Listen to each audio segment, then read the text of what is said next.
Oui, la vie est là.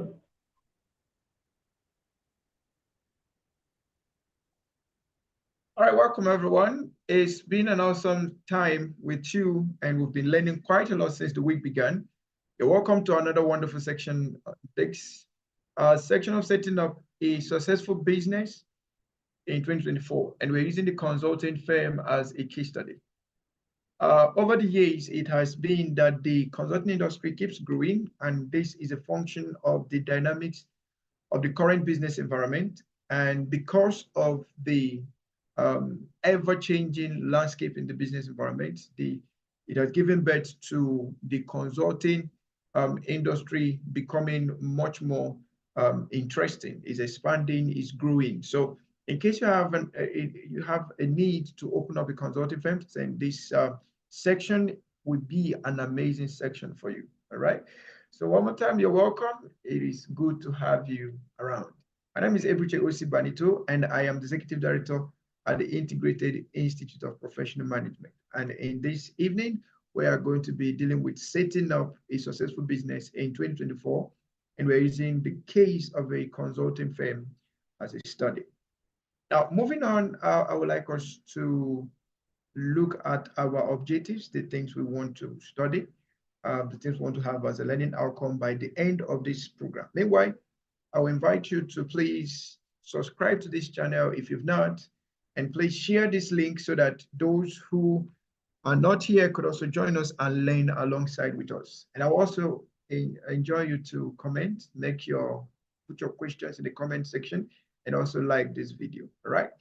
You're welcome. So if you have any concern about business and about consulting, setting up your business, setting up your consulting, please feel free to put it in the chat room. I will pick them up as the session is going on. Now, in our learning objectives, we would like to have a review of the current day business environment, and then I will want us to look at the business model canvas, and then we'll look at strategic approaches to fundraising to finance your business, and then we'll look at setting up a consulting firm. Now, for the review of the business environment, we are going to look at what currently is playing around in the business environment, and then we're going to look at the components of a great business model, and then everything will be followed on suit. I'm going to start with a statement that was made by my mentor, who says that before we used to say que sera, sera, but now que sera is no longer sera. Okay, he said that during his PhD days and during his days in school, there is always this constant saying that que sera, sera, which means what will be. But in contemporary times, que sera is no longer sera, because there is a very large shift, very large disruptions in the business environment. So what used to be is no longer being now. There have been a whole lot of innovations, a whole lot of disruptions changing the entire business landscape. So we need to understand that and then work with that. Now, let me quickly look at a review of the business environment. I will summarize the business environment with what we call the VUCA environment, where we'll talk about the volatility of the current business environment. We'll talk about the uncertainty of the current business environment. We look at the complexity of the current business environment, the ambiguity, disruptions, and diversity, right? Now, the business landscape, like I said earlier, is changing massively. The current business environment is changing tremendously. So the volatilities need to be put into consideration should you want to open a business right now. So you should provide solutions that will make or provide initiatives that will manage the volatilities for you as you're coming in. Then you look at the uncertainties also, you look at the complexities, you look at the ambiguities, disruptions, diversity issues, all in the current business environment. So when you are coming into a business environment, you need to consider this concept and then make sure you have good strategy to manage a VUCA environment. Of course, your strategy, whatever it might be, has to be agile. It has to be agile. It has to be innovative in nature. All right, this is very, very important. Now, moving forward, let's look at the characteristics of a good business opportunity today. What are the characteristics of good business opportunities? So you can use this to check whatever thing you consider as an opportunity right now. You can use these characteristics to check them out and find out if they are actually good opportunities for you or not. So the first one is called demand. Every good opportunity must have customer demand for it. There must be demand for it. My mentor also said, before you ever create or produce a product, make sure that there is a demand for it. Make sure that there is a hungry market for it.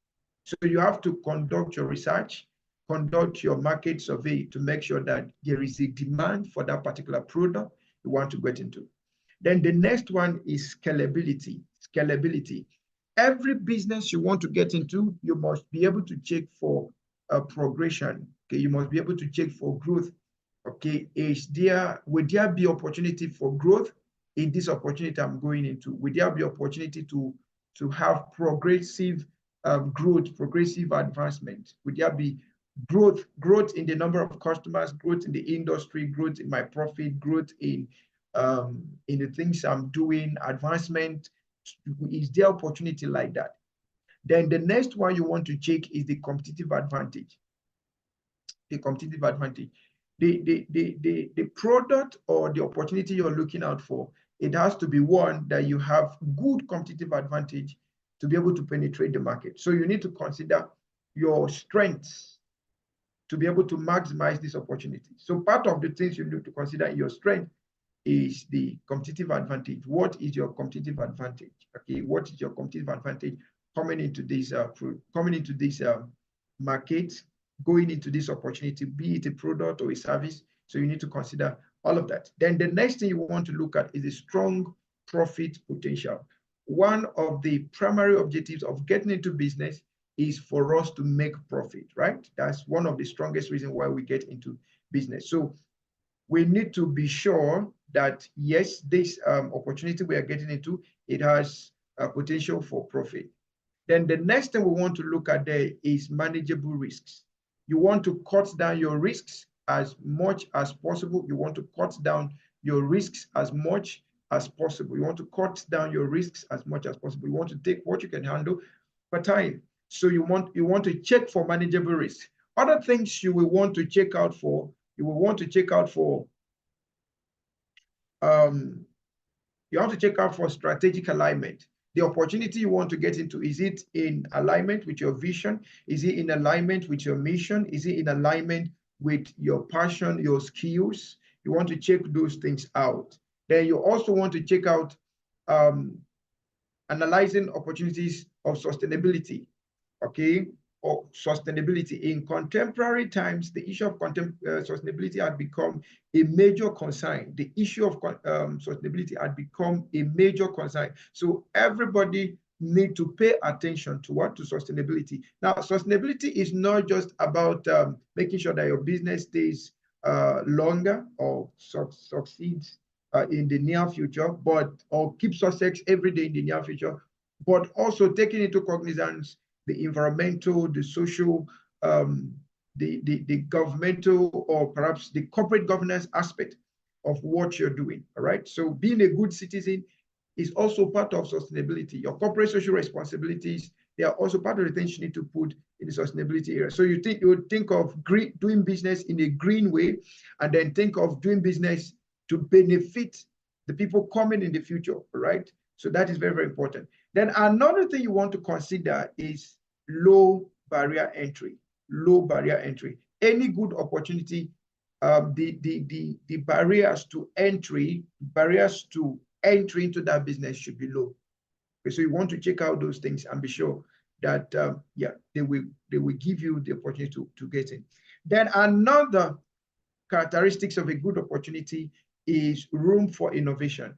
Yeah, room for innovation. Now, most of the time when we talk about entrepreneurship, some of us consider entrepreneurship to be about innovation, coming up with innovative ideas, but that might not always be the case. All right, that might not always be the case when it comes to entrepreneurship. But a good business idea that you want to launch, okay, need to have room for innovation. You should be able to add something, remove something, make something, create something, reduce something, so as to make the product distinct, so as to make the service distinct. Then another thing you want to consider is clear exit strategy. Clear exit strategy. Not every business might run for that long. So when you get into a business, you may also want to consider your exit strategy. Should there be, remember I started with saying that que sera is no longer sera. So you might have started the business with the mindset that que sera is sera, so the business should keep running. But what if que sera is no longer sera and you have to exit the business? Okay, so what would be your exit strategy? A good business opportunity must have clear exit strategy. All right, clear exit strategy. Now, one more time, thank you so much for joining us. In case you have not subscribed to this channel, please do so. And I want you to share this stream right now so that those who are not yet here would learn alongside with us. Okay, so how do you know if your business idea has a clear market demand? What are the steps you need to follow to make sure that you verify that your business has a clear market demand? Number one, conduct a market research. Conduct a market research using surveys. Conduct a market research using online tools. Conduct market research by visiting your customers and doing an interview with them. Okay, so the report you get from your market research will tell you, is there a market demand? Is there do I have enough volume of customers to get into this business that can sustain me and all of that? Then another thing you want to do is to analyze your competition to be sure that what you call your competitive advantage is good enough for you to be able to penetrate. So analyze your competition. Who are the people already playing in the market you want to get into? What unique selling proposition are you bringing that will create an advantage for you? This is very, very important. Then look out for trends. What has been happening in this industry that you're coming into? What has been happening in the industry for a while? You want to find out what's happening there so that you will be able to read the trends and then know what to alter on and what to maneuver, what to innovate on. Then consider the demographics. What are your major demographics? Consider the demographics. There are businesses that are entitled to children. There are those entitled to teenagers, to youth, to adults. Even in the adults, you may have an age range for you to say, okay, this business is entitled to these adults. And then are they going to be male or female? Are they going to be within an age bracket? Are they going to be within a salary range? What is going to be the definition of the most acceptable people that should be called your customers? Check out their demographics. Okay, check out their demographics. And then you check search volume. For that particular product, in this case now, we are using consulting as a case study. So let's assume you want to go into strategy consulting. You can use Google to do a keyword search volume to know how many people are actually searching out for this particular strategy consultant. Okay, so if you have the larger the volume, that means the more market demand it is for that particular service you want to get into, right? So you want to do a thorough market search. Use both the offline and online and blend them together, and then make sure that you have a clear market demand. I will repeat this again. Before you can say an opportunity is a good opportunity, make sure that there is a clear market demand. Now, I'm going to say this before I move on to the next section of this lecture. Now, sometimes when Henry Ford was introducing the vehicle, introducing motor, when they asked Henry Ford, why did you come up with a car instead of coming up with something else? And he said something. He said, if he had asked the Americans what they needed, then they would have told him that they needed a faster horse. Nobody could have thought of a car. Now, this is where I'm going. When you are conducting market research, there are unseeded opportunities, opportunities that might not be known to the customers. And that is where your research needs to go deeper to find out or to unseed, to uncover opportunities that customers might not even know, but they need those opportunities. They are needs. So your market research in this case need to go deeper than just at the face volume. All right. So when you pick a product and you want to research on it, you can go on researching beyond what could be literal need and go to needs that customers may have, but they might not necessarily know. So unseed their needs, unpack their needs, right? Okay, now let's go to looking at how to identify a business opportunity for scalability. How to identify a business opportunity for scalability. How do you identify a business opportunity for scalability? Number one, evaluate the market size. Now, by the time you would have finished your market demand research, you would have found out your market size. Okay, you would have found out what your market size looks like. Okay, what your market size looks like. So the market size being an output from your market research becomes an input when you want to check for scalability. So the higher the market size and the potential for growth in the market size, then you can say this business is scalable, this opportunity is scalable, all right? Then another thing you want to do is analyze the business model. Analyze your business model, all right? We will get to looking at business model canvas.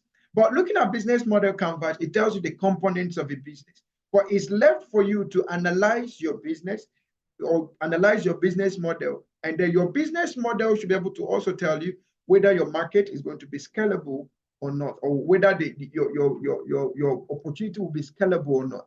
Then check for recurring revenue streams. Check for recurring revenue streams. Remember, scalability has to do with progressive growth. Okay, progressive growth. So in your business, do you have that particular opportunity that you're looking at right now, whether it is a consulting opportunity or general business opportunity, does it have opportunity for recurring revenue streams? Because the more you have repeat business, the more scalable, the more there is opportunity for scalability. And that's why in basic terms, when we talk to people about business, we tell you, look at needs that people will always go for every day. Look at needs that people will always go for every day. Those things could become opportunities that you want to benefit from, all right? Before you start talking about disruptions you want to bring in. Then assess the scalability of your operations. Assess the scalability of your operations. Assess the scalability of your operations. Assess the scalability of your operations. Okay, then look for opportunities for automations. Okay, look for opportunities for automation. Look for opportunities for automation.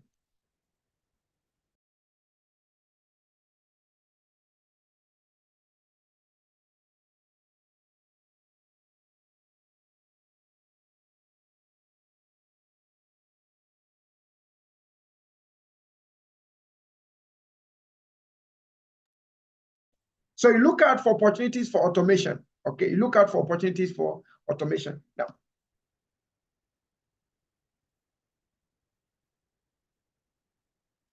okay, so how do you tell if your business opportunity has competitive advantage? How do you tell if your business opportunity has a competitive advantage? Number one, check for your unique value proposition. What makes you distinct? What makes your business distinct? What is the unique value you're bringing that others don't have? What is the unique value? This is where you now bring in disruption in terms of value that you're bringing, right? The next thing you want to check is strong brand identity. Your brand, what is the scalability when it comes to brand identity? What is the scalability when it comes to brand identity? You must create a very strong brand for you to be able to remain competitive. Yesterday, we took a section on driving online visibility and branding, driving online visibility and branding. And I will recommend that you watch the video so that you can understand more about how to build strong brands, right? That is very, very important. And for you coming up as a startup, it is important to pay attention to building a strong brand. The more your customers connect to your brand, the more your business get the opportunity to get scalable and sustainable. Then the next thing you want to create is exceptional customer service. Exceptional customer service also helps you to grow your brand. It also helps you to grow your community. It helps you, when I mean your community, I mean the community of your customers. It also helps you to grow on the basis of scalability, right? So your unique value proposition, your strong brand identity, and exceptional customer experience, these are the areas that you could leverage for strong competitive advantage. Now, you look at how do you identify a business opportunity for good profit potential. Good, how do I know that the opportunity I'm looking at has good potential for profit? Number one, look at your market research. Remember that we started with identifying demand. So the higher the demand, the higher your possibility of profit. This is very, very important. The higher the customer demand, the higher the profit. So you want to be sure that that size of the market you're coming into is growing and it is expanding. So the higher the market demand, the higher the volume of customers you have, the higher the profit. Now analyze the profit margin. Compare your cost of production to your cost of sales, and then do a check and balance. What I invested versus what is coming out. Cost subtracted from revenue, what will be my profit margin? And if you go deeper, you can go on to calculating your net profit margin so that you know exactly what you are making as profit. Then you want to look at the break-even point. At what point will your cost be, or your revenue be equal to your cost invested? At what point will the revenue be equal to cost? At that point, we say you've breaking even. Now, from that point of break-even, moving forward becomes your profit advantage. Then you want to also consider scalability. Like I said, the higher your scalability, the higher your profit, or potential for profit. Then look for recurring revenue streams. The more people also keep repeat sales, repeat purchases, the more revenue streams you have in terms of recurring revenue streams, the more your profit margin. Then you want to evaluate the competitive landscape. In this case, what are your competitors offering in terms of maybe pricing and all of that? Then compare it to yours. How do you want to make great profit with that? It is not necessarily increasing your price beyond what they are doing. No, it might be working on exclusive offers, working on increasing your turnover, working on making sure that you have more customer purchases and all of that, making sure that you have repeat sales, okay, repeat sales. Now, how do you identify and mitigate risk before investing in a business opportunity? How do you identify and mitigate risks before investing in a business opportunity? How do you identify and mitigate risk? Risk management is essential when it comes to business. Risk management is essential when it comes to business. If you take a business that you don't understand the risks associated, you might go out of the business in a twinkle of an eye. I've seen people who came into an industry and they barely survived 6 months, some barely survived 12 months, and they were out. One of the reasons is that they didn't understand the risks in the business before coming in. Most often when people are coming into business, is something that maybe someone would have told them there is great profit in this business, and without any form of due diligence, they just rush into the business, and by the time you know it, they rush out of the business. So any business you rush into, you will end up rushing out of it. And I would like you to type that in the comment section. Any business you rush into, you will rush out of it.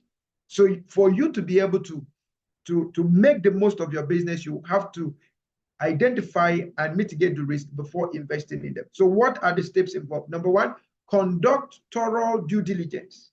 Conduct thorough due diligence to be able to establish that, yes, I know what the nitty-gritties of this business is all about. Conducting due diligence most will focus on your market research as regards to your customers, the seasons in your business, and all of that. Your value chain, your supply chain, your operations, you have to do due diligence in those areas and be sure that they are going to, or you're going to have a good strategy to mitigate the risks as they come. Then evaluate your management team. Do they have those skills? Do they have the capacities? Do they have the experiences to mitigate the risks, to identify and mitigate the risks as they come? Then another thing you want to look at is consider the industry and the market trends. The industry and the market trends. Some industries are so volatile, okay, and the market trends also will help you to know the volatilities and be able to play alongside with them. Then develop a risk management plan and then seek expert advice. This is very, very important. Seek expert advice. That will be a good advantage for you. Why is it important? that a good business opportunity should align with your skills, passions, and values. Remember that we said that a good business opportunity should have a strategic alignment with your vision, your mission, your passion, your skills, and every other thing, your core values, right? So why is it important that your business opportunity should be able to align with your skills, your passion, your vision, your values, and all of those things? Number one, motivation and fulfillment. When your business opportunity is aligned with your values, your vision, your passion, and all of that, there is ease of commitment from your own side. And then there is also ease of fulfillment. All right. Now, this is very, very important. When you're starting a business, maybe your first time business, motivation has to be there, fulfillment has to be there. There is something bringing you to come to this place, right? Now, the next one is greater likelihood of success. You want to get into businesses that have greater likelihood of success. So there should be alignment with your vision and your mission. Then there is consistency in decision making. Okay, there is consistency in decision making. You align your business with decision making process. So there should be consistency. Then there is greater resilience. No matter what the turbulence might be, you're ready to persist. You're ready to remain resilient and resolute, continuously improving, innovating to make sure that you find a better way of doing that business. And then there is improved work-life balance. With alignment, you have improved work-life balance. All right. One more time, thank you for watching and thank you for joining us. In case you've not shared the stream, please feel free to share it. And you can also go back to your channels and tell the people that we are still live and they can join us. Now, why is it important that good business opportunities should have sustainability at its core? Like I said, sustainability is a core issue in contemporary times. And if you must start any business, you must put sustainability in view. Sustainability must be in view. Why do we need sustainability? For long-term success. You need sustainability for what? For long-term success, for reputation and brand identity, for compliance with regulatory agencies or compliance with regulations. Then you have risk management. Sustainability helps you to manage risks effectively and efficiently. And then there is going to be room for positive impact. All of these are cries and demands for sustainability. And you have to put these things into perspective when you are starting your business, right? When you're starting your business. Now, I have to take the time to look at all of this so that when we get into how to set up your consulting firm, and then when we get into how to start your business, you know the foundation from where we're coming from. Now, the next thing we want to look at here is how to identify business opportunities that don't require significant investment or specialized knowledge to get started. Now, you want to start a consulting firm. Perhaps you feel you don't have all the skills, right? Or maybe you want to start a business, but you feel you don't have all the resources. How do you identify good business opportunities that you can start with little skills, that you can start with little or no resources? Number one, identify your existing skills and resources.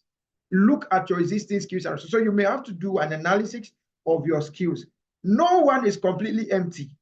Whether you want to go into consulting or you want to go into full-time business or other product-based businesses, if you don't have the resources, no one is completely empty. So do an analysis of your existing skills and resources. By the time you have a chart of where you are in terms of skills and in terms of resources, that is a good place to start from. And that could tell you where to begin from, what ladder in the business entry that you want to start with. Then the next thing you want to look at is look for low cost or no cost opportunities. Today, the internet has given us the opportunities to start businesses at no cost. Just the way you have your phone, you can start businesses at no cost. You can start your consulting firm at no cost. The truth is, when I started my first consulting firm, when I came into consulting, when I say this, most people think I'm joking, but that's true. Okay, I started my first consulting outfit in 2012. Yeah, 2012. And I started with 100 Naira. If you're Nigerian, you know what 100 Naira meant in 2012. Now, 2012, I had a C series phone. I think they call it Nokia C12. No, Nokia C12. Yeah, Nokia C12. It was a small Java phone. And that was what I started with. Okay, so I will recharge my phone and subscribe, make a subscription of 100 naira. That then it used to be 10 MB, 10 megabyte. Okay, and that 10 megabyte, for you to be able to access the internet, you could use more than 15 minutes for a particular page to load. So if you were in that category, then you understand what I'm trying to say. But with that, we were able to started with 10 megabytes, started with that small phone. Later on, we were able to get a laptop that my friends then used to call 50 kg laptop. My friend used to call the laptop 50 kg laptop. Okay. Then I learned, I had the skill that, okay, I can connect my phone, okay, through USB cable then, okay, Bluetooth and Wi-Fi. They weren't available then. Nobody was talking about Wi-Fi. It wasn't that rampant. So I will connect the Nokia phone to my system using a Nokia PC suite software. Okay, and then I will be struggling with it. And then with time, I was able to build a website, and then this kept going on like that. But it wasn't a huge investment. Then all I needed was just 100 naira. And at my level, then I can comfortably afford 100 naira. Okay, and then we're also talking about to go. All right, so that was basically what we're subscribing for then. You have 100 naira to use on your to go. All right.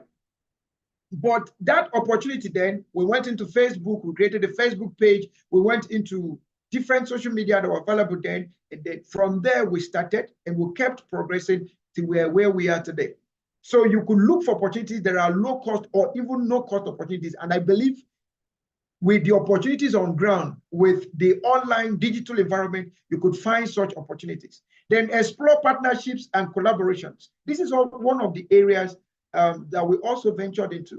And when we started in consulting, we looked out for opportunities for partnership. When you start, actually, as a new startup, many organizations will tell you, you know, we already have people doing this, we already have people doing that. But remember that you have to be resilient. Okay, you have to be resilient and you have to be resolute. All right. Now, those days, if you're Nigerian, there's what we call the Nigerian Youth Service Corps. Sorry, National Youth Service Corps. Okay, we started writing for partnership to train the corps members. Okay, for about a year, they kept resisting us. And one day they told us, okay, let's give you the opportunity. And we started training corps members. Okay, so now we had somewhat like a market. Okay, so we started training corps members and we started getting some resources. From there, we were able to register, legalize some part of what we're doing. Then as we progressed, we got more resources, we got more collaborations. The more we were consistent in the industry, the more people now wanted to partner with us. Now, as it were today, we have people writing to us virtually on a daily basis, want to partner with you, want to collaborate with you, want to do this with you, want to do that with you. So what do you want to do? You want to be consistent. Consistency is the rule of the game when it comes to consulting. Consistency is the rule of the game. When it comes to business, when it comes to consulting, you must be consistent in finding innovations. You must be consistent in improving your services. You must be consistent in customer service. You must be consistent in appearing at the faces of your customers always. Customers must not look for you. Because in the current dimension we are, in the current business dynamics, customers don't have the opportunity for patience because they have an array of choices. That is one of the challenges of the current business environment. There is an array of choices. So 1 minute of where is this person, where is this company could mean a diversion of your customer to another customer. And one thing you don't want to do is to give your customer the opportunity to test the product of your competitor. It will shock you to note that your competitor may have a value proposition that you're unaware of, but impresses your customer and your customer can remain there. So you don't want to take those chances. Okay, so remain consistent. I would like you to put in the chat room, type it there, that consistency is the rule of the game. Consistency is the rule of the game. All right, thank you so much. And in case you want to type, you don't have the opportunity to type, that means you have not subscribed. So please subscribe to the channel so that you can be able to type, right? Okay, thank you. So let's move on. How do I tell that a business opportunity has room for innovation? As a small business owner, one of the things you want to do, okay, or one of the things you must have is innovative abilities. Innovative abilities. You want to disrupt the market. You want to bring in something new. So you want to disrupt the market. Okay, so how do you now tell if a business opportunity has room for innovation? Number one, identify existing gaps or inefficiencies. We did a section last week that we dealt with business growth opportunities or effective business growth strategies. So I would like you to check out that in this channel. Okay, so after this session, you can go search it out. I've recommended 2 videos that I want you to watch. Look out, okay, 3 videos. Look out for managing businesses in VUCA environment. Look out for branding, online visibility and branding, driving online visibility and branding. That was done yesterday, so you can easily find that. And then check out for the video on business growth strategies, business innovation and growth strategies.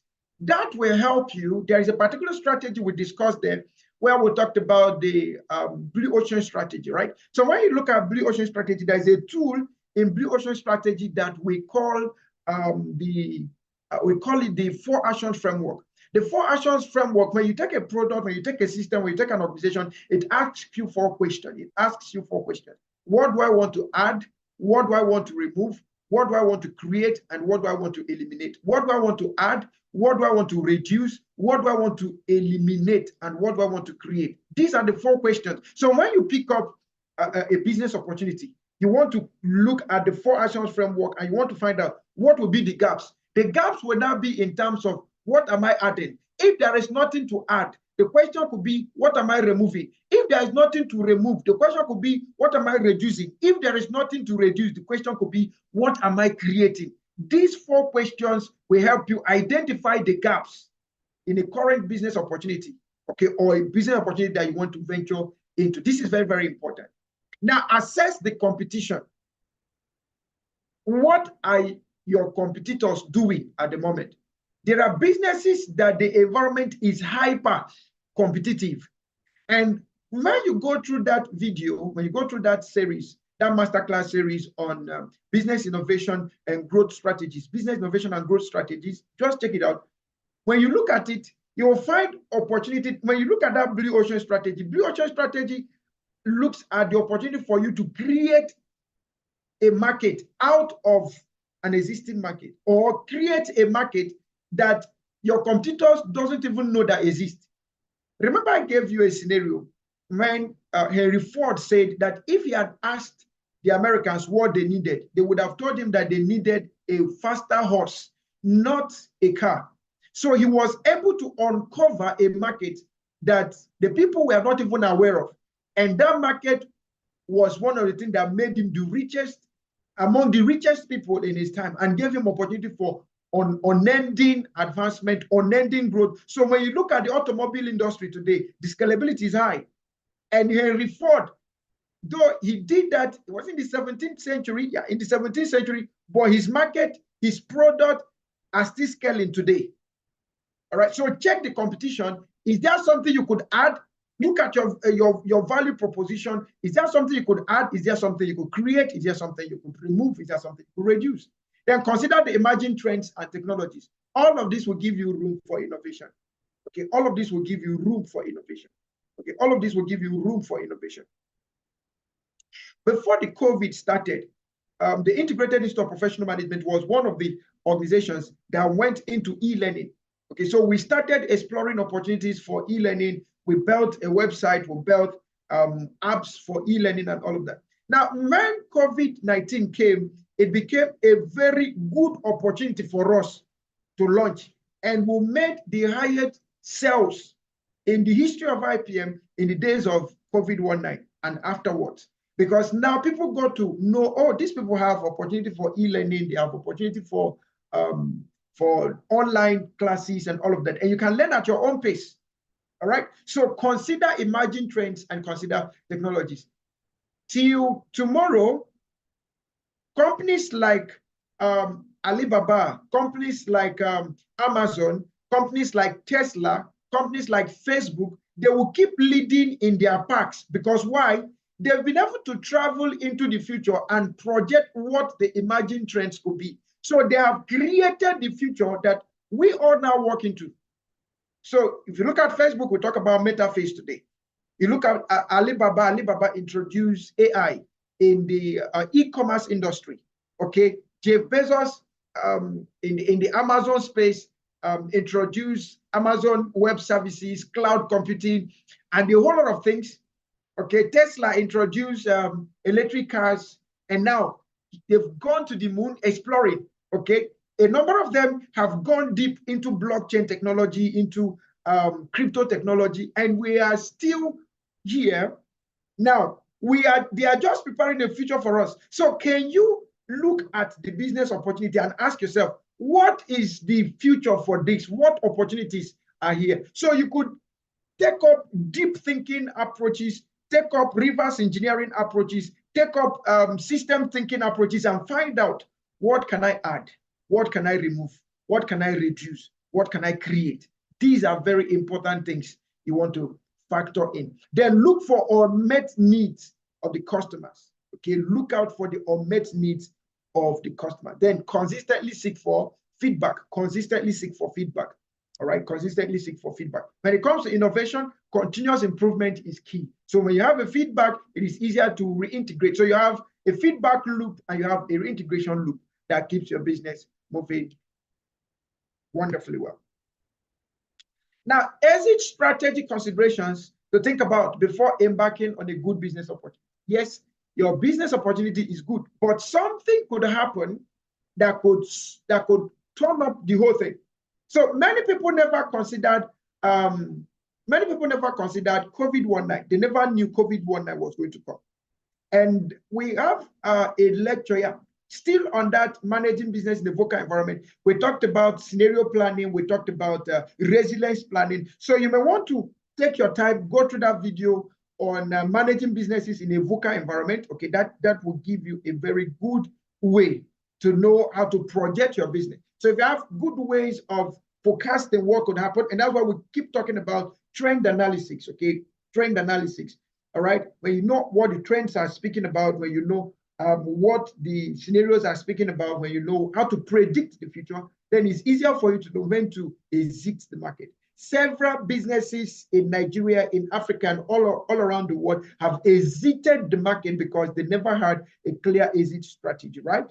Okay, and they exited with negative impact on their businesses and on their personal lives. Okay, so what would be your exit strategy? Look at your personal goals. When your personal goals have been met, there is possibility that you can exit. When there is no longer alignment with your business and maybe the market shift and there is no longer alignment, so that could tell you that there is a possibility that it's time for me to exit. Then the type of business you have gone into, okay, the type of business you've gone into, business is changing every day. The type of business you've gone into will tell you, I might still remain. If the business is still growing, yeah, you could still be there. What if the business has started shrinking? Okay, the business has started shrinking and it keeps shrinking. Instead of growing, it's shrinking, and there is no possibility that it will come up one day. For instance, let's assume you used to be in the business of typewriter. Okay, you were a typist. Okay, you used to sell typewriter. Okay, then it used to be a selling business, but now it's not. Okay, so consider the business. Now look at the market conditions. Look at potential buyers. Okay, because these are the people that will determine your business. Look at the potential buyers. Okay, look at the potential buyers. Now look at financial considerations. Look at financial considerations, and then look at the legal considerations. All of these things are the things you need to look at when you're constructing a clear exit strategy, right? Okay, one more time, in case you've not subscribed to this channel, please do so. And in case you've subscribed, please like, comment your questions, and share the stream so that others can learn alongside with us, all right? Now, let's look at business model canvas. Let's look at business model canvas, business model canvas, business model canvas. The business model canvas is a strategic framework, a strategic management tool that provides a visual framework for developing, describing, and innovating a business model. So in a short description, your business model is what tells of how you create value, how you capture value, how you create value, deliver value, and capture value, how you create deliver and capture value. That's what your business model tells you about. And it consists of 9 building blocks. So let's look at the 9 building blocks. And then it is important that every one of us understands these 9 building blocks. Okay. Any business you want to do, whether you want to come into consulting, you want to go into product development, these 9 building blocks are crucial. Okay, these 9 building blocks are crucial. Please, the coordinator, I would like you to go back to the WhatsApp group and please remind the people that register for this program that we are still live, okay, so that they can join us in case they've not done. Let's reshare the information so that they can join us, right? Okay, so the business model canvas has 9 building blocks. And as a business person, you need to understand all of these 9 building blocks. Coming into business, I would say this is your foundational knowledge. And you must have good understanding of this foundation before you venture into any business. Number 1 building block there is your customer segment. Remember that we started with looking at characteristics of a good business opportunity in times as this, right? So when you want to now look at that, one of the first things you look at is clear customer demand, is market demand. So the market demand is a function of the customers in terms of size, the customers in terms of scalability, the customers in terms of meeting their needs, right? So when you have customers or when you have a market demand, it's now left for you through innovation. You could come up with different products that you will now begin to look at different customer segments. Okay, and I'm going to use Peak Milk as an example, and you can give me other examples in the chat room. Okay, as many examples you can give me, a company that has different customer segments, right? Okay, if you use Peak Milk as an example, Peak Milk has family size Peak Milk, right? So you have to know that this is for family size. So you have to have a family to get this one. Then you have Peak Milk that is for moderate, medium size. Anybody can get it. If you have the resources and you think you want to keep your milk to stay a longer while, you have that moderate size, right? Peak Milk. Then you have the sachet Peak Milk. You have the sachet Peak Milk, right? Anybody that does not have money for family size, you don't have money for family size, you don't have money for you don't have money for the medium size, then you go for the sachet. Okay, you have the 100 naira sachet, you have the other sachet. Okay, then you also have the industrial milk for those that are into industrial productions, maybe industrial production of snacks, industrial production of yogurt and all of that. They also have milk for them, industrial use. Okay, then you have the liquid milk, you have the evaporated milk, you have the skim milk, different versions of milk, because why? They were able to identify the different segments of customers that they have. When you come to IIPM for a case, we have different categories of customers. All right, we have different categories of clients. We have the public sector clients, we have the private sector clients, we have the individual clients. When you come to the public sector clients, we still have categories of clients in the public sector clients. In the public sector client, you have the federal sector, you have the state, you have the local government. When you want to develop a product, a training and development product for the local government, it might not be the same for that of a federal government. It might not be the same for that of a state. Then when you come to the private sector, you have the bankers or the banking industry, you have for every industry that exists, we have our different products and different training solutions fit for them. Then you have the individuals. Okay, now for this particular training that we're having right now, it's not for everybody. This training is for those who want to go into business. This training is for those who want to start up a consulting firm. So it's not for those who are already in the consulting firm. So if you're into consulting firm and you came here, maybe you just want to review your mind or review your process and all of that. So you must have clear customer segment. There you have strong value propositions, strong, unique value propositions, not just features, but value. Not just your product mustn't just be about features, but it must deliver value. Customers are paying for value. And it is important that your value should surpass the price. Let your value surpass your pricing. When your customers see higher value, they are ready to pay what it takes to achieve that value or to get that value. So look at the value you're offering and make sure that your value is equivalent or at least it surpasses the pricing. Then you want to look at your key activities. Understand your key activities, what we generally refer to as your operations. Do you understand your operations? Okay, do you understand your operations? Do you understand your operations? So if you're coming into consulting, let's take, for instance, you want to come into management and leadership development consult, you need to understand the key activities involved there. You want to get into maybe commodities, business, kind of business, maybe you want to go into import and export. You need to understand the operations involved. You have to master, you have to be a master of your operations. Then the next thing is for you to consider your key resources.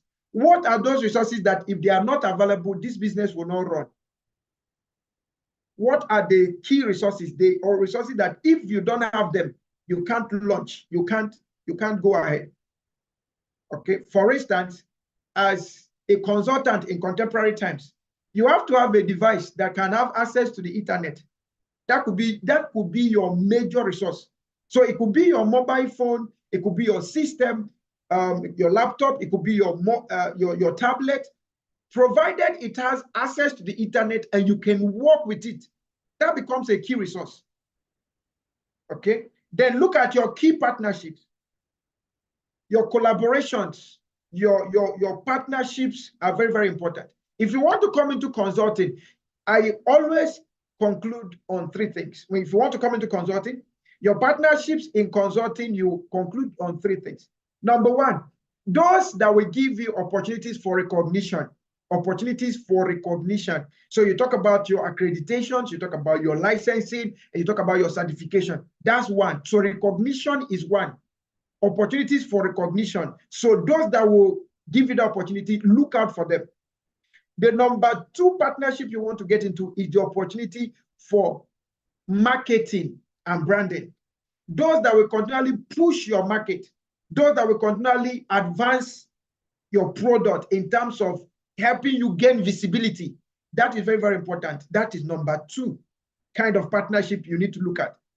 The number three kind of partnership you need to look at is your supplier chain. So in this case, your supplier chain, we have to consider your network, the quality network of people you have. That will become part of a supplier chain. Okay, still on your relationship. Okay, still on your relationship, those that will bring investment opportunities. So I've talked about three things. Those that give you opportunity for recognition, those that give you opportunity for visibility and advancement, those that give you the opportunity to grow through relationship, investment relationship, strategic relationship. Okay, so these are very, very important. Then the next one is your channels. How do you market your product? How do you distribute? Okay, how do you distribute? So from your key partnerships, I've already mentioned that you have to have those that are there to help you market, marketing channels, marketing opportunities, those that will give you opportunity to increase your brand visibility and remain available before your customers, to increase your sales, increase your visibility. Those people are very, very important. They are very, very important. So in your channels, how do you sell? What is the disruption you're bringing to make sure that you are doing well? So here we consider your unique selling proposition. Under your channels, we are considering your unique selling proposition. All right? Then you look at your customer relationship. In contemporary times, we'll talk about customer experience. So if you create good customer experience journey for your customers, there's a possibility that you will have repeat sales, you have referrals, you have recommendations, okay? And that is very, very good for you. Repeat sales, recommendations, referrals, but this is going to be a function of an effective and excellent customer relationship platform or customer relationship experience that you've created, okay? The next thing you want to look at is your cost structure. What are the things that will require you to put money in? So look at your key activities, key resources, channels. What are the things that will cost you money? What are the things that will take money from you? What are those investment opportunities that will take money from you? Those are your cost structure. So what cost structure in terms of the resources, cost structure in terms of operations, cost structure in terms of marketing, cost structure in terms of maybe accreditation, recognition, registrations, and the likes of them. All right. Then the last one there is your revenue stream. How do you make money? How will you make money? How will you do what? How will you make money? This is very, very important. When it comes to consulting, when it comes to business, you want to make money. Remember that profit is a must. When it comes to business, for you to remain sustainable, profit is a must. So how do you make money? You have to identify the specific channels, the specific ways that you're going to use to make money. Is it going to be through sales? Is it going to be through membership? Is it going to be through donations, grants? What are they? You have to find them. Okay, goodwill support, find them. But remember that your revenue streams has to also be sustainable. They have to be sustainable to keep your business sustainable. So we've talked about the 9 building blocks. We talked about the business model, the customer segment, value proposition, key activities, key resources, key partnerships, channels, customer relationship, cost structure, and revenue streams. Now let's move on and go to strategic approaches to financing a startup. Now we are rounding up with this section, and I would like you to stay to the end of this program so that you can now get the final touches. Now we are summarizing. And our summary is now, how do I start up my business even if I don't have money? And how do I start up my consulting firm even if I don't have all the skills required? So that's where that's the bottom line of our discussion now. So what are the strategic approaches to financing a startup business? So you don't have money and you want to start a business. Now, the question is it possible? I remember some times ago, I was at the university, one university in Nigeria. I was called to come and deliver a lecture. And then that lecture was how to start up a business with 0 kobo. Okay, how to start a business with 0 kobo. So how do you start a business without having to bother about the money? Okay, and I went into that hall. It was a hall filled with students, okay, filled with lecturers. And I said to them, I said, it is possible to start a business without money. And they echoed, no, no, no, no. Now, before I move on, I would like to establish this, that your mindset will always become your reality. I would like you to put that in the chat room, that your mindset will always become your reality. Your mindset will always become your reality. I will need you to put that in the comment section, that my mindset will always become my reality.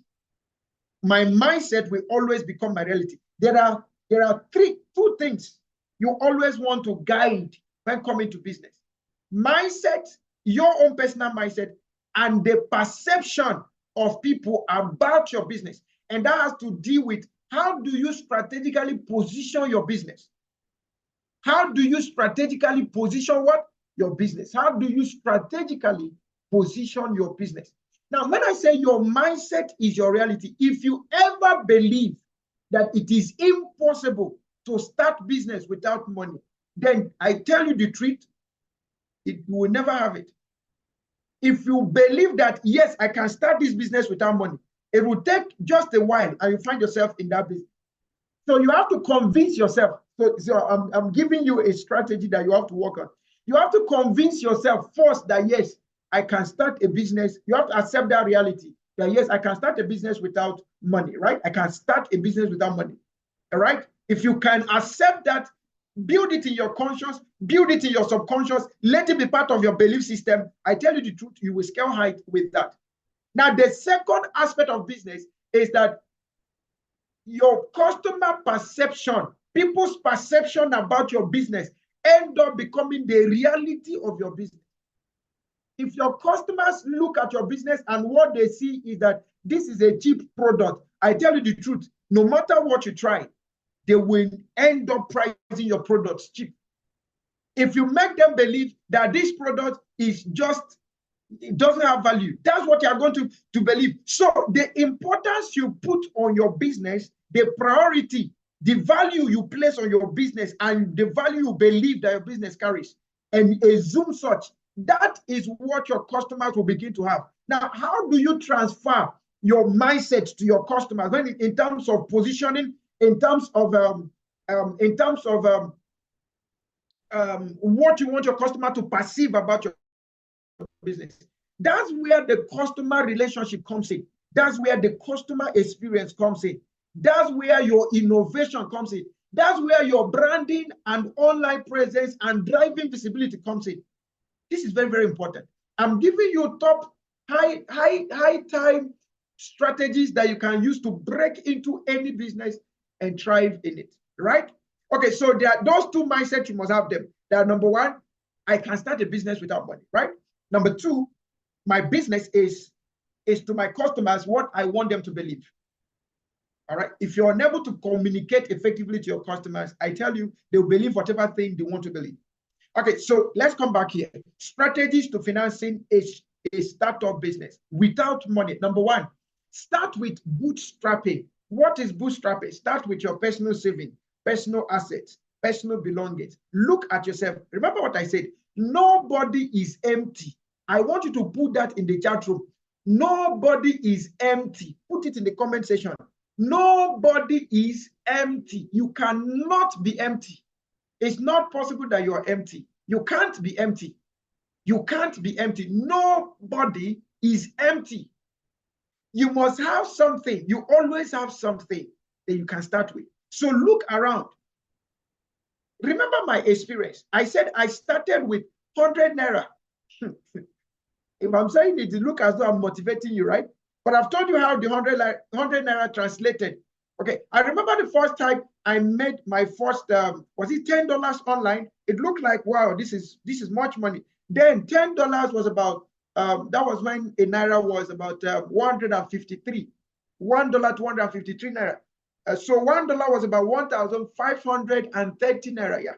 $10 then was about 1,530 Naira. And then I made other sales. From my phone, I was making sales, right? I was making sales, all right? I had my 6,000 Naira money. Remember that all I needed was 100 Naira to subscribe. All I needed was just 100 Naira to subscribe to my small Java phone then, and I was using the platforms available. I was using To Go. Then WhatsApp wasn't available to us then. I was using To Go. I was using Facebook. I was using any channel available to me. I was in email, okay? And I wasn't a master in what I was even doing, but I was making small sales that I was able to generate enough resources to pay my house rent. I was able to generate enough resources to start printing flyers. I was able to generate enough resources to register a business. I was able to get enough resources to attend programs and all of that. So we can always bootstrap, right? The next thing is ask friends, family, and colleagues. One of the greatest secrets of business is asking. One of the greatest secrets is asking. One of the greatest secrets is asking. If you don't ask, you won't receive. Don't think people are seeing you. If you don't ask, they won't give you nothing. So be bold enough to ask. Be bold enough to ask. Be bold enough to ask. Be bold enough to ask. This is very, very important. Be bold enough to ask. Then the next one is try the freemium approach. When you're coming into the business environment, try the freemium approach. Somebody once asked me, he said to me, he said, for those of us that are into product marketing or products, how do we do freemium? Okay, and I said, yes, you can find a way to offer freemium. What if you say order and get free delivery? Find what you can offer for free that can intrigue, inspire your customers to want to order from you. Find what you can offer for free. You can do a free delivery. Okay, you can do a free consulting on that product. You can do something free. But the thing is, by doing that thing free, you are gaining more customers. And then with that, you're also returning. Okay, if your product is good, you're returning. All right. I am sure we are learning something in this section, and I will not want us to learn it alone. So one more time, I'm going to encourage you. Let's share this all across. I know the coordinator is here. Let's keep posting this all across the platforms. Let's keep reminding them that, yeah, this channel is still on. We are still live, so that we can all learn this thing together. You know, in Nigeria, there is a slogan that we used to say, as it is hot. So this is the version of as it is hot. All right. And if you're learning something, please put it in the chat room. Tell me the area you're learning something. And if you have a question, please feel free to put them there. I'm sure we will be there to provide free counseling, free consulting for you. All right. So I said, try the freemium approach. You must have something to offer for free. Then another thing is try a risk reversal approach. This is one of the greatest secrets if you want to start a business. Greatest secret. What is risk reversal? Turn the risks that the customers are going to face. Let it be on you, the person that owns the business. So do a risk reversal. For instance, what if I told you, let's assume that this program is a paid program, and I said, if you come to this program and you didn't get any benefit, I will refund your money 100%. That is risk reversal. So there is no risk on the customer buying your product or coming for your product. What if I told you that, okay, this program is free. So at the end of the program, if you think you got value and you think you want the certificate, then you can pay for it. So this is pure risk reversal. What is risk reversal? When you go to a platform and they tell you 14 days free trial, 30 days free trial, 6 months free trial, and the likes of them. Join our membership for free, get exclusive offers for 6 months for free, get a 1-year exclusive offer for free. That is risk reversal. So risk reversal, you only pay. The customer only pays when he has value. He pays when he thinks the value is worth paying for. That's the only time he pays. So try it out and let's see what it will do for you. Then the next thing is a pre-order or a pre-sale. Some of us have the opportunities of partnership right now. So some people are in Nigeria, you're partnering with people in China, you're partnering with people in Ghana, you're partnering, or you from wherever you are, you partner all over the world. So let's assume that you do jewelries, for instance, okay, or you do educational products for children. And then you did your marketing maybe on Facebook, you posted on Facebook, or you posted on a platform convenient for you, maybe Facebook, LinkedIn, Twitter, or X, as the case may be now. Okay, and you made a case so that people can pre-order. Why is Jumia Jumia? Jumia is Jumia because you place an order before you pay before they give you your product. Okay, so recently they introduced the one of you can pay when we deliver. But when they started, it was a pre-order. So you give them the money to buy. They buy and they send to you. And they make money by doing that. So do you have a system that can encourage a pre-order? And that's why we talk about strong brand identity. Before you could work on pre-order, people would have trusted you. You must have been, your brand must have been one that is trusted, is one that has integrity. Your brand must have integrity. Very, very important. Trustworthy, integrity, credible. So pre-order can work. Try pre-order. And with what we have today, you have your WhatsApp status, your stories, your Facebook stories, Facebook Reels, Instagram Reels, and all of that. You can use those things to sell your market to get a pre-order.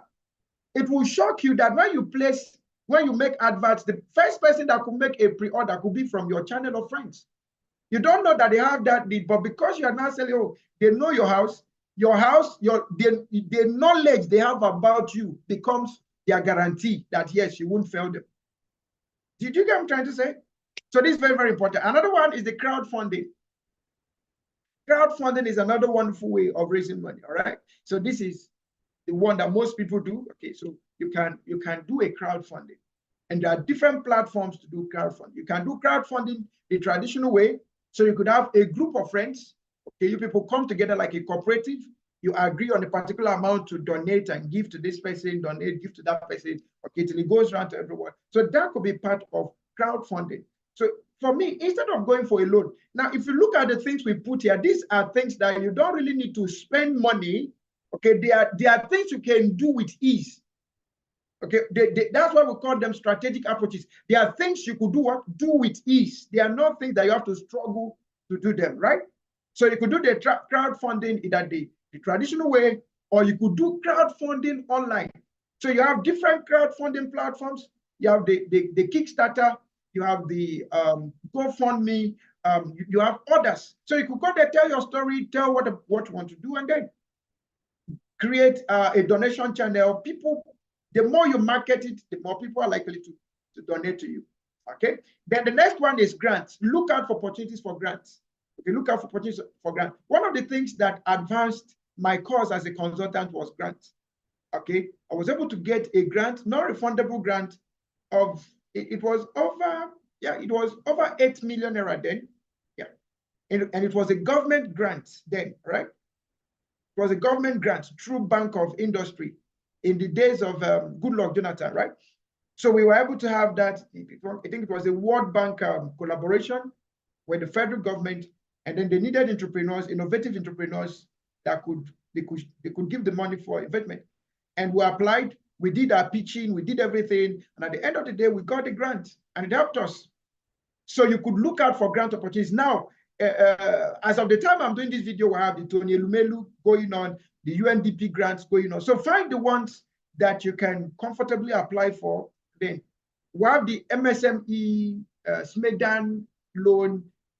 Some of them are giving us grants, not necessarily as loan. Then you can also try the platform for pitching. Try to do pitching. So how do we do pitching? Okay, you can invite 1, 2, 3 persons that you want to hear about your business plan and pitch to them. They could be your potential investors. Okay, pitch to them and they could have interest in you. They have the business incubators and accelerators. We have a whole lot of non-governmental organizations, non-profit organizations doing business incubator programs, accelerator programs. Some of them come with grants. Okay, if you're able to run through, you get to grants. And that's one of the areas we also want to help entrepreneurs this year through our partnership with Lead Africa Foundation. So we recommend you to make sure that you subscribe to this channel. If you're not in our emailing list, make sure you're part of our newsletters. So when we start rolling out those programs, it will be easier for you to join. You learn critical things that will help you accelerate your business, accelerate your career, and all of that. All right, these are very, very important. Now, let's round up with our last series, which is the consulting space. How do I start my consulting firm? Even if I think I don't have any skill. If you permit me, I will ask you one more time. Share this around. Tell people now that, okay, so we are having a session on how to start your consulting firm without necessarily having the skill. Okay, there are people that are consultants that don't know what consulting is all about. And I'm telling you that with good experience. I have many of them around me. They are never consultants, but by privilege of network, by privilege of certain information, they became consultants. In fact, they became consulting non-consultants. They are consultants by title. They are consultants by opportunities. They are consultants by the network of people around them. But when you talk about skills, they are not. When you talk about skills, they are not consultants. But some of us have the skills. Some of us have virtually everything we want to talk about, but we are not getting value from our consulting engagement, right? But let's, for today, look at those that want to come into the consulting space, but they are wondering, am I sure I have the skill? Am I sure I can get into this? So those are the people we want to focus on today. So maybe another time we'll talk about how to really make the most of your consulting skills, your consulting engagement, and all of that, right? Okay, so if you want us to discuss about maximizing your consulting opportunities, we would like you to tell us in the chat room. If you want us to maximize, if you want us to take a session on maximizing your consulting skills, maybe you tell us in the chat room so that we'll begin to consider it right now. Okay. Okay, so someone put in the chat room, said, I would like to know available grants opportunities at the moment. So I've talked about the Tony Elumelu. Okay, the Tony Elumelu grant is there. I've also talked about the SMEDAN in Nigeria, in case you're in Nigeria. Tony Elumelu is for the whole of Africa. So if you're from anywhere around Africa, you can apply. And that is about $5,000 grant. Okay, that's a $5,000 grant, right? SMEDAN is just for Nigerians. So you look out for SMEDAN. Also look out for UNDP, all right? United Nations is it development programs.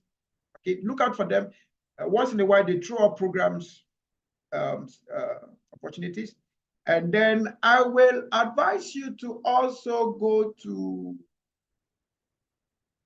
is it proposals.com? So they give you information. Okay, fund for NGOs. You can also go for fundforngos.com, fundsforngos.com. So it gives you information about NGOs that are giving out opportunities on entrepreneurship and the business acceleration programs with funds, and several of them. Okay, so look out for them. I've mentioned to Nilmelu, UNDP, SMIDA. Search for others. Just search through Google, right? You'll find quite a number of them. Okay, so somebody said, I'm learning something. Somebody said, it's such an eye-opening section. One of the greatest secrets of business is asking. Okay, that's great. All right, so I'm following you in your chat. So if you ask me a question, rest assured I will answer you, right? Okay, so let's look at the consulting space. Consulting space. In case you've not subscribed, you've not commented, you've not liked, you've not shared this series, please do so right now. Okay, in case you've subscribed before, please don't subscribe again. Subscription is one. You just click on that subscribe button and click on the notification button, and that's all. Okay, so you don't need to click on it again. You can share just to make sure that people are learning with us. Make sure you add your comment. Make sure you also put on a like, right? Okay, so let's look at consulting. Now, what are the general areas of consulting? I want us to look at the general areas first, so that when we now start looking at how do I start my consulting firm, it becomes easier, right? General areas of consulting. What are the general areas of consulting? Number one, you have the management and leadership development consulting, of which I am a bona fide management and leadership consulting expert, right? So I'm a management and leadership development consultant. That's my core. That is my core as a consultant, all right? I also take part in other parts of consulting like strategy, innovation, change management, operations and process consulting, sustainability, ESG, general IT, and all of that. But my own core area is management and leadership consulting. Now, why am I talking about my core area? I'm talking about my core area because you have to have a core area to begin with before you begin to spread out. Okay, so I'm looking at the likes we've had so far. We just have 3 likes, and we've had about 12, 15 persons in this class. So please make sure you leave us with a like. Make sure you give us at least a comment. Everybody. All right, thank you. Then next one is strategy, innovation, and change management consulting. You have operations and process consulting, sustainability, environment and risk, general IT. Let's look at the next ones. You have areas as human resource and talent management consulting, financial consulting, digital transformation and cybersecurity, which is an emerging trend, data analytics and business intelligence, which is also an emerging trend. You have customer experience consulting. Now, I want to ask you a question before or as we proceed. Which area do you think is your core area? Whether it is mentioned, whether it is not mentioned. If you want to go into consulting, I want you to put in the comment section, which area is your core? Which area are you so much passionate about, and you think you have little skills on them? Maybe not very big skills, but you have little skills about them, you have little knowledge about them, or maybe you know somebody, you have a network of people around that area, and you have passion for that area. What area is that? I want you to put that area in the comment section. What is your preferred area? What is your preferred area? What is your preferred area? I want you to put it in the comment section, because that will help us as we progress. Now, how to set up a consulting firm? This is very, very important. Pay attention and let's roll on this. Now, note that success in coaching or consulting often comes with a combination of passion, determination, and commitment to continuous improvement. Success in coaching or consulting often comes with a combination of passion, determination, and commitment to continuous improvement. Also note that your unique perspective and approach can be valuable assets in building a successful business, even if you don't consider yourself to have traditional skills in specific field. Okay, all right. So I'm seeing some people put in that in the chat room, say sales and business. That's from Peter. So Peter, thank you for putting that. So I want everyone to give us a clue. Tell us in the chat room, what do you consider as your passion for consulting or passion for business? All right. So TEC said, my area is management and leadership. So thank you, TEC.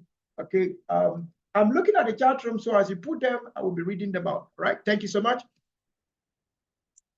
Now, let's now look at this.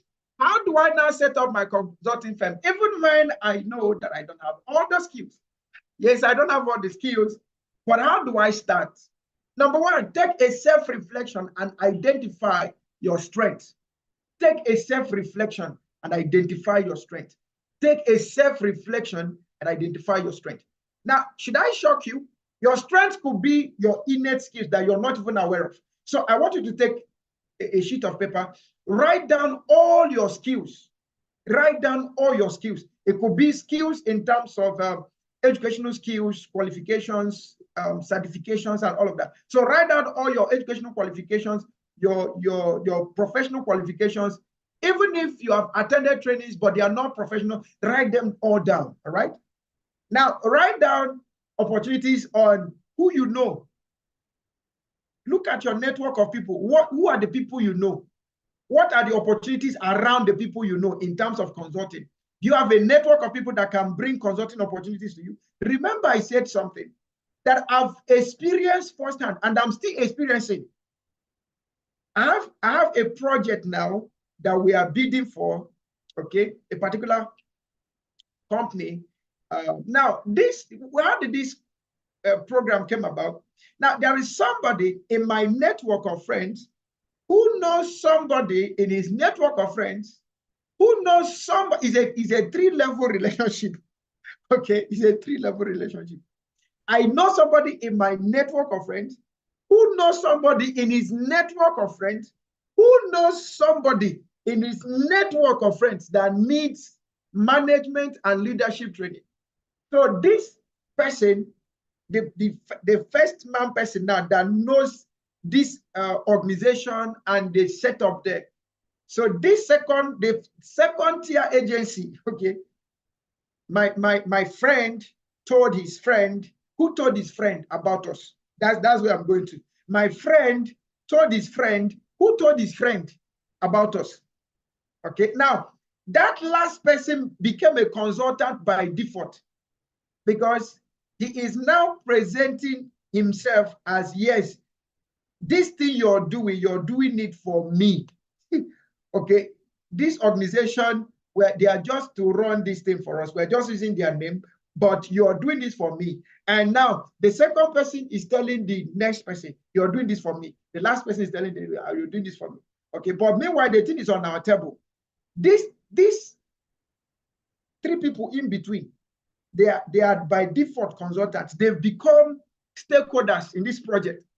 They've become, and that's one of the areas you could consider in consulting is also called agency, right? You could be an agency in the consulting field. Not necessarily that you are a consultant in a particular niche, but you are situated in a way that you have strategic network that can bring businesses for consultants. So you become a channel. So you might not necessarily be a typical consultant, but you might be an agency for a field of consulting. There are people in educational consulting today that they are serving as agencies. For instance, you have people that's, okay, you want to travel abroad, we'll help you get a school, we'll help you with your exams and all of that. But they are not the school, right? They are just an agency, right? They are just an agency. So do a self-reflection. Identify your strength. It could be your skills. It could be your qualifications, your certifications, your network of people. It could even be your environment. Your strength could be the environment you find yourself. The environment you find yourself will be an opportunity. Permit me to share an experience. When I started up in the consulting industry, I was in a very remote village, very, very remote village. The only thing I enjoyed in that village was constant light and there was network, but it was a very remote village, right? Now, I test run my product there. I organized a training on career, okay? And we did massive adverts, right? We printed flyers and all of that. And then three people came. One was an undergraduate. One was a young school leaver who had just written WAEC, and one was a teacher. All right, one was a teacher. All right. At the end of the day, nobody paid for that training, and the training was just for 100 naira. Okay, the whole training for 8 hours was just for 100 naira. I was test running the product, and that's every product that must sell. You must test run it. Remember, we talked about market demand, scalability. All of these come by virtue of test running. your product. Very, very important. Very, very important. Okay, in case you're just joining us for this program, please make sure you start from the beginning so that you can get a full dose of what we're dealing with. All right, or maybe by the end of this session, make sure you start afresh so that you can get a full dose. Now, from that particular environment, it was a village. I had to step up to a suburban, yet in the same state, but I went to a suburban. Okay, and there I launched the same program. We got about 25 persons. Lecturers were involved, students were involved, teachers were involved, individuals were involved. 25 persons. Now, out of the 25 persons, about 12 persons paid. That was great. Now, we stepped it up a bit and went a little higher till we got to the point that we handled the program that we're getting 250 persons, more than 500 persons attended at a stretch. But we now found that it was a function of environment. And now when I talk about environment, your environment can be virtual, your environment can be physical. When we entered the online environment, the virtual environment, our prospects became bigger. That we could from one spot reach out to 21 nations and all nations of the world. In fact, if you can speak English, you are our target. If you can speak English, you can hear English, you're our target customer. So your environment could also be a strength. So take a reflection. I've just shared a little of my own story. Take a reflection and then ask yourself, what is it? When I started consulting, I tell you the truth, I had no skill. I knew nothing about consulting. The only thing I had was passion. I just wanted people to get better. Okay, I wanted people to translate their skills to value. That was just the only thing that was driving me. How can I help people translate their skills to value? Irrespective of the skill, all I want to tell you is this is how you will do it, and you will turn your skills to money. That was all I wanted. And I was doing it with passion. And that's the same thing I'm still doing today. Okay, if you ever call me for any engagement, that's the same thing I will tell you. How do you transform? How do you build skills for your staff to turn your business around? How do you build your individual skills to turn your career around? How do you build skills for government to turn government around? That's what we've been doing for these past years. So look at yourself and find out. Now, the next thing is to define your niche. Remember, I said I started with management and leadership consulting. And that was all, because that was my passion. Okay, build capacity. Okay, help people build result-driven capacity. I'm not just talking about anyhow capacity building. You can't attend any of our trainings and not have results. If you attend our trainings without result, that means you didn't come with your mind. Okay, and you couldn't have spent 2 hours or 1 hour plus here, and you will not tell me that you're not getting value. So find your core area, find your core area, find your core area. And I will repeat again, type in the chat room. If you've not typed in the chat room, type in the chat room in the comment section. If in case you're unable to comment, it's because you've not subscribed. So kindly subscribe, and then you'll be able to comment, right? So you subscribe and then you comment, right? That is awesome, right? So your subscription is like your registration. And of course, when I'm saying subscription, is not money. There is a place you see subscribe. So just subscribe, and then you can put your comments, right? So I want to know, what's your niche? Which area do you want to start with? Then the next thing is do a market research. We've talked about market research over and over again. So find out, is there demand for this area you're going into? Okay, and also when we started, we talked about using Google search. Okay, search volume. There is what we call keywords. So if you want to look at management and leadership development, go to Google keyword and then search for leadership. Type in leadership and management development. Okay, then it will tell you the volume of people per time looking at searching the internet on this. Okay, this is very, very important. So look at that. Do your market research, both virtually and traditionally. Then develop a unique value proposition. We've talked about it in our previous slide. Then build a brand and an online presence. I will keep suggesting, please make sure that you watch that video that was taken yesterday by our brand expert, Damilolo Olani, on driving online visibility and branding, okay, for your business. Okay, search that in this channel. Okay, when you're done, search it out. Okay, and then make sure you watch it. It's a very wonderful one. Then create a coaching or consulting package. What I actually say is create a prototype. If you could listen to my story, we created prototypes. We started with 100 Naira pricing. 100 naira. If you're in Nigeria, you know what 100 naira means. 100 naira pricing as of 2012. And then we went to 250 naira pricing. Okay, then we went to 1,000 naira pricing. Then from 1,000 naira, we went to 4,000. We went to 2,500. We went to 4,000 naira. We went to 6,000, 8,000, 10,000, 12,000, 12,500, 15,000, 30,000, 25,000, 30,000, 50,000, 75,000, 100,000. Yep, we have 150,000. And now we have a standard pricing of between 150 to 250, dependent on the product you're going for. And then we have new products coming out that will be selling as high as 750,000, 1 million, 1.5 million as the case goes. So what have we done? We created first a prototype. Will this thing work? Should I tell you the honest truth?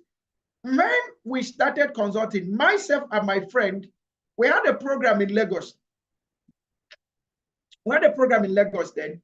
Wow, we spent more than 3 months planning, strategizing, printing flyers. We paid people to share flyers all Lagos, Ojota, Maitu, Ikorodu, every part of Lagos, Ikeja, Victoria Island, every part of Lagos, we paid people to share flyers. We paid for venue, we rented projectors, we paid speakers, we did a whole lot of things. I'm talking to you now because you are planning to come in as a consultant so that when these kind of things happen, don't give up. Just know that resilience, consistency is part of the game, right? I need you to put this in perspective, right? This is very, very important. At the day of that particular training, wow, it started raining cat and dog from around 4 a.m. in the morning.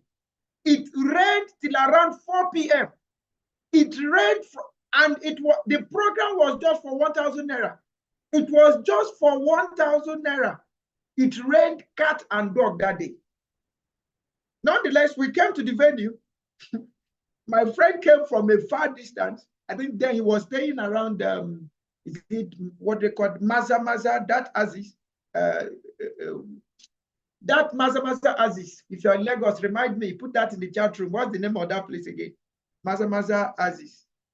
Okoko, yes, Okoko Michael. He was living in Okoko Michael, all right? And then the program was holding in Ikeja, all right? So he came that distance. So when we came, we hired ushers also because we were definite that was going to be our big hit. It was going to be our biggest market ever. Okay, we hired ushers, about 3 ushers. So when we arrived at the venue, we set up everything. 10 o'clock, the first person strode in. So we started. At around 12 o'clock, another person strode in. So we had in total about 10 persons in that hall. Now, out of that 10 persons, the facilitators were 3. The ushers were 3. That's 6. Then one person that strode in around 12 said he just saw the banner and came in. He didn't plan for the program. So the other person was the person that paid. So out of 10 persons, it was only one person that paid us 1,000 naira. But we spent hundreds of thousands on that particular program. And my friend came out that day. He told me, he said, Juanito, I'm not sure I'll be part of this.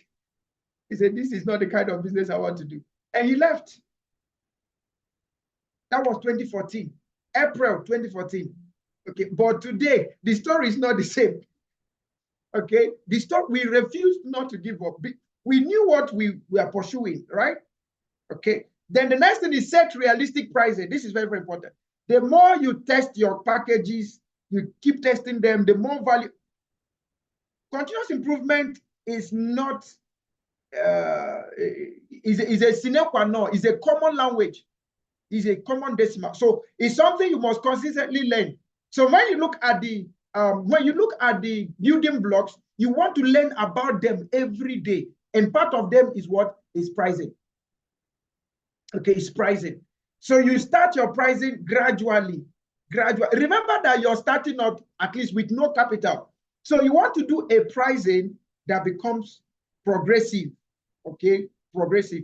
Don't start with 250,000 and then come to 20,000. Rather, you can start with 20,000 and start testing the market, and progressively you climb. And one day you find yourself running a program of 5 million, running a program of 10 million, and people will pay. People will pay. I'm telling you the honest fact. People will pay.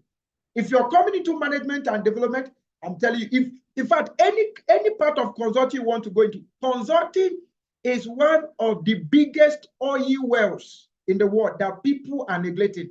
Consulting is one of the biggest oil wells.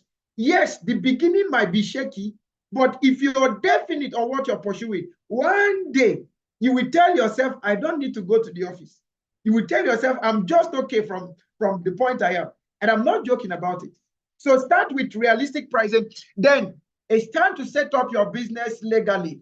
You must be definite on the future of your business. The vision of your business will tell you the kind of legal structure you put, right? Is it going to be a business name? Is it going to be limited liability company? Is it going to be limited by guarantee? Is it going to be whatever it is going to be? But the future of that business, the vision that you catch about that business will tell you the kind of legal structure you put. And that's why you need to discuss with your legal advisor before you go into it. When I registered my first business, I didn't discuss with anybody. I went and registered. So I thought, this is the money I have, so you should be able to fetch me what I wanted. Okay, the knowledge I had was insufficient, though I started with it. But with time, I registered another one, okay, which at that point was limited by shares. And as I advanced, I knew I was not supposed to register with shares. So let's go to limited by guarantees, which is better off for me. So in a space of 5 years, or in a space of 3 years, I had to register 3 different companies because I was trying to get the structure right. But you can get it right from the beginning if you're able to consult with a legal advisor. Okay, this is very, very important. All right.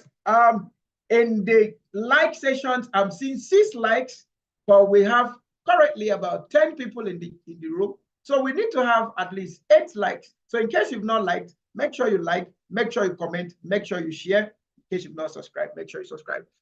Now, still on how to set up your consulting firm with or without skills. Next one is network and build relationship. I've said that over and over again. I've seen people who are consultants without skills. What made them consultants is their network. Is their network. So look at yourself. What network do you have? The next one is offer free content and resources. This is one of the easiest ways to build your client base. There is a principle of test and see. The principle of test and see is called freemium. Freemium. You can put that in the chat room. Freemium is called the principle of test and see. Test and see. Test and see. Test and see. Put that in the chat room. Test and see. All right, put that in the chat room. I want that to click and stay with you. Freemium. Remember that you're doing this thing, you're not really spending that much, right? So test your market with all opportunities available to you. Then use testimonials and case studies, right? Use testimonials and case studies.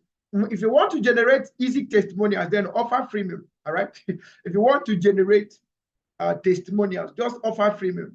People will give you the results. November last year, someone visited me. He visited me in my office. He came all the way from Lagos to visit me. And then he said to me, he said, sir, do you remember in 2014 when you taught us how to start a business how to start a business with 0 kobo? I said, yes. He said, I'm one of the persons that did not believe it.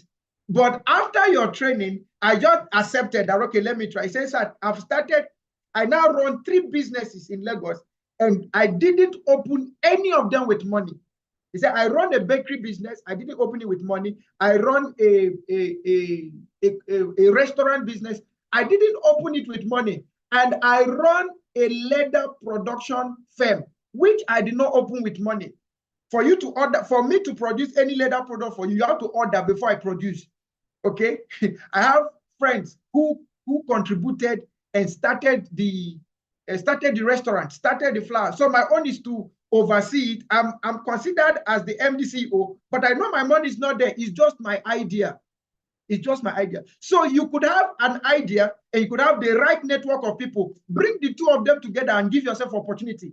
Did you hear what I just said now? Get the right idea, get the right network of people, bring them together. You've created opportunity.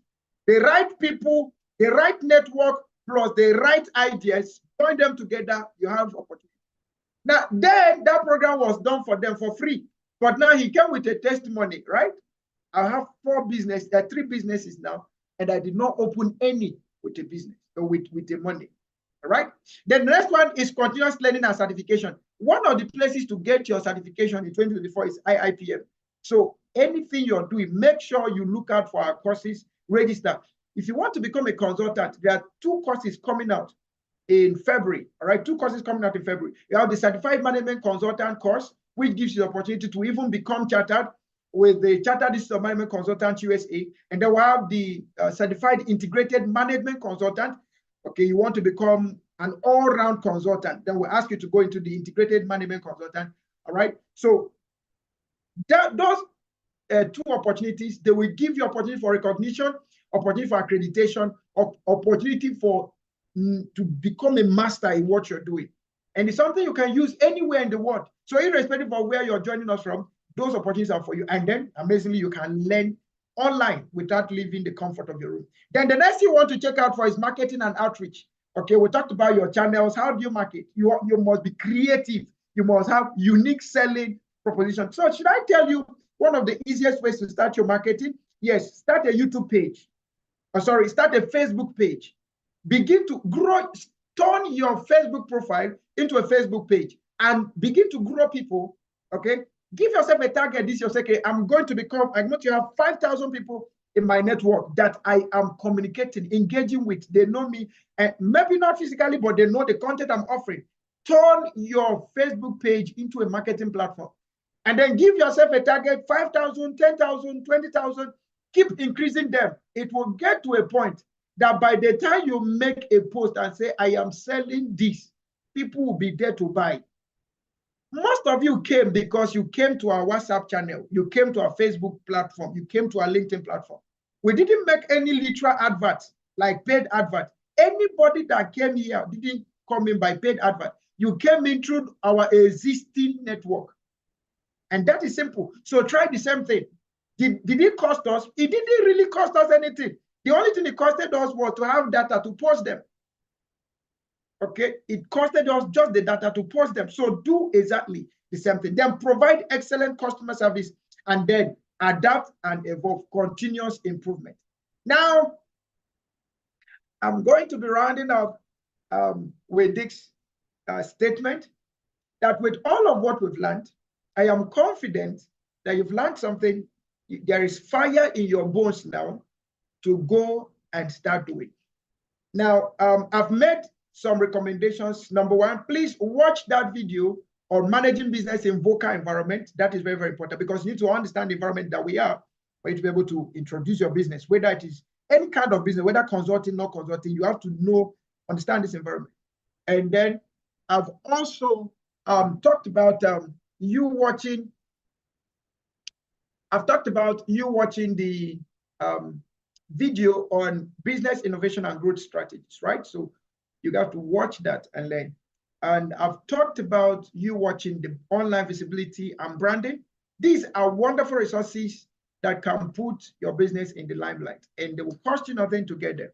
All right. And then my recommendation again, if you want to become a consultant, please look out for our Certified Management Consultant course that is coming up in February. And then look out for the Certified Integrated Management Consultant also coming up in February. They will cost you a little, but make sure you are there, right? Make sure you're there. And for your questions, thank you so much. I will be in the chat room. If you have a question, ask me. We have other professionals there. We have my colleagues are there who will be providing you different answers based on your whatever thing you want us to do. If you want us to also mentor you, please feel free. The IPM membership is there. You can check out our membership. Go to our website, iipmi.org and /membership, iipmi.org/membership. I'm sure the coordinator will put that in the chat room. iipmi/membership, okay, iipmi.org/membership. and then you'll find information about our membership. Our first induction for the year will be coming up June 4th to 6th in Abuja. So we'll be glad to have you on board. By that time, you would have become a master, right? And finally, please give us we'd like you to give us a review. Give us a review on Google. So I'm going to put that in the chat room. Give us a review on Google. Give us a 5-star rating and review. Give us a 5-star rating and review on Google. All right. So give us that.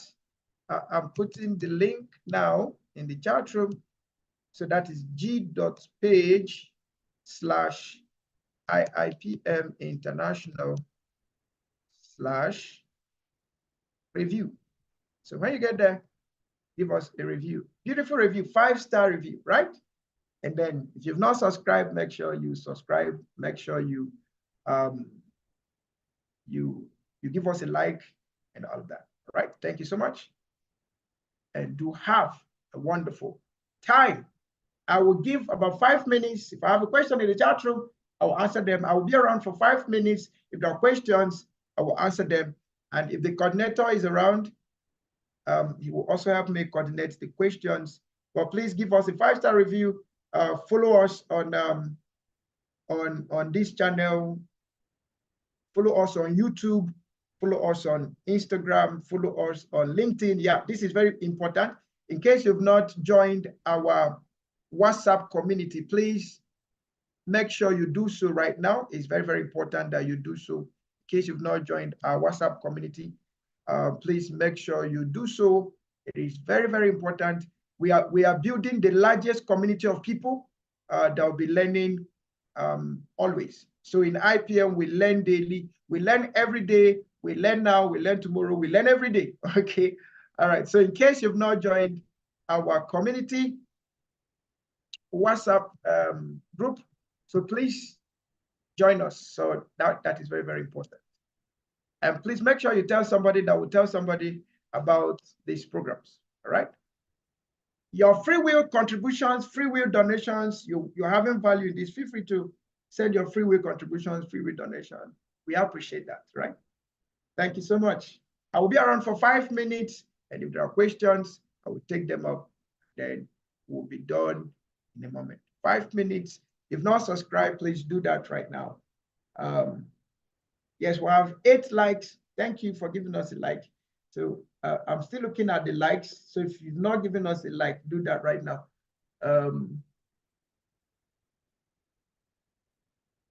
Thank you, thank you, thank you, thank you, thank you, thank you. Thank you for joining. Thank you for joining. Thank you for joining. Thank you for joining. Thank you for joining. I'm still looking out. If there are questions, I will answer them. If I get your question, I will answer them.